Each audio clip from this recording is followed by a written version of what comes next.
Cell करना fit के कोई 10 रुपये का पैकेट कोई 20 का पैकेट है। महंगाई बड़ी, पैसे नहीं गए, की करिए, कम काज है कोई नहीं, कारोबार टके दे नहीं गए।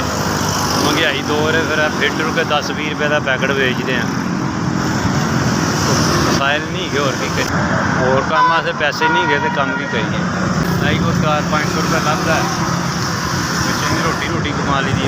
मैंने को 4-5 महीने हो गए, 300-400 लभ जाता, 500 लभ। बाकी करिए फिर गुजारा तो नहीं होता, मजबूरी है। पहले काम करीदा सी गारमेंट्स का, जो को हालात ही नहीं गए।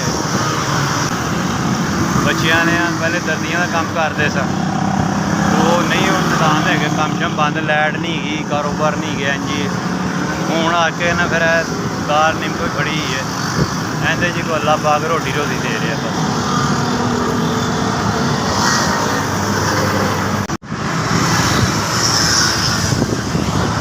भाई मेहरबानी है जिन्होंने दिते ने, कोई काम वास्ते कोई आसरा बन जाएगा। दुआवां ही दे सकते, और असीं की कह सकते हैं। अल्लाह सलामत रहे, जिंदगी तंदुरुस्ती दे जी, दुआ ही दे सकते हैं भाजी। और भाई मेहरबानी जिन्होंने हेल्प की, वो कम शम के आस्ते आसरा बन जाएगा। अल्लाह पाक उन्होंने जिंदगी दे, तंदुरुस्ती दे। भाजी अल्लाह पाक उन्होंने खुश रखे, आबाद रखे, जिन्होंने मेरी हेल्प की है।